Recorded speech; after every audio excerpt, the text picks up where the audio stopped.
In this lesson, we're looking at the way a physical education lesson is designed. What are the steps? And what is typically incorrect is somebody thinks up of a fun game or a cool activity they want to do, and they build the lesson around that. And that's really completely backwards. Any assessment system, evaluation system, is going to catch that and recognize that is not done correctly. Everything starts with the state standards, which are based on the national standards, and determining which state standard you're teaching that day comes from the course map. So in the beginning of the year, a good teacher maps out what they're doing and when they're doing it, and then throughout the year, so it basically shows what state standards are taught which days, and then that tells the teacher when they're planning the individual lesson what it is, what the main topic is. And then good backwards design instruction is you're thinking with the end in mind. And that means you're thinking about the summative assessment and what is going to be assessed. Ideally, what is assessed is the assessment covers the standards, and the standards you already mapped out in the course map. Alright, so you're thinking about what is going to be assessed in summative assessment, and then you're mapping everything out. Then you're writing the objective, and then once the objective is written, you're going to consider the assessments in the lesson plan that measure the assessment, that measure the objective. All the assessments need to measure the objective of the day.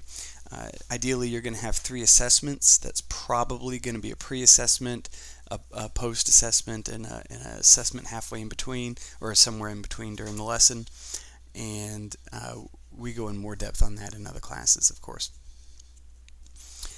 Once the assessments are decided and kind of thought through a little bit, then you're going to think through the activities for learning the objective. And that's where you're going to think about how is the instruction going to work out, how's the skill practice going to work out, what activities are best. Now let me just say, this is not just for physical education. No matter what you're teaching and what the grade level, the steps of the writing lesson remain the same. Alright, so once you've got these, once you've considered the activities, then you're going to think through more details. That's when you're going to put in more explanation on the assessments. You'll put in the rubric. You'll design the activities so that they have more higher order thinking. That's higher order thinking. For the Tennessee team rubric, you need 2 thinking activities and 3 problem solving activities, and that's something where again we go in more depth later. The 3 assessments we're going to finalize, make sure they're aligned. So if the assessment says you're going to accomplish it 7 out of 10 times, you want to make sure the rubric is set up so achievement is 7 out of 10 times. You'll put in your differentiated instruction. That's where your lesson is set up so it challenges those that are advanced and those that are regular abilities and those that are emerging learners. Additionally, differentiated instruction has the different styles of learners, types of learners. So your kinesthetic learners, your visual learners, your auditory learners, and so on. You need to think about how different students learn and the level that they're at. That's a differentiated instruction. And then you'll make your modifications for the students with disabilities. So when we have a student that has disabilities, say they're blind or say they have one arm, they're still learning the content the rest of the students are.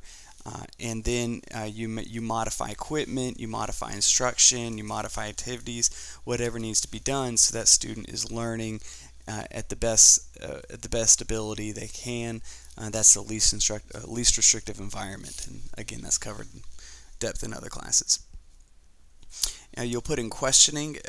Most of the activities are going to have questions that accompany it, and that's where you're going to engage the students and begin that process towards higher order thinking and getting the students so they're processing and the information.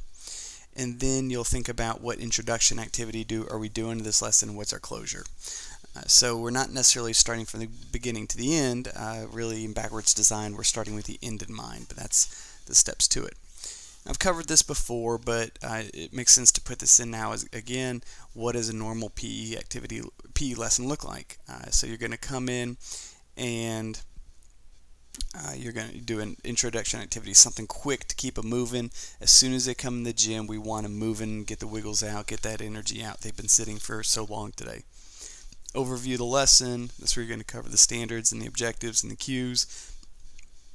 And then pre-assessment to see where they're at. The pre-assessment will determine the instruction. Some students might need instruction, some might not. The students that we're finding as proficient might go straight into the activities, where some students might need the instruction. That's why we put the pre-assessment so early in the lesson. Skill work, again based on the pre-assessment. This can be higher order thinking. Another assessment, more skill work, again determined on the assessment, more higher order thinking. Small-sided games, more small-sided games. Close out with an assessment, and this will be a good measure. Did the student achieve the objective? And the objective is covered over here in the overview of the lesson, and finally with the closure.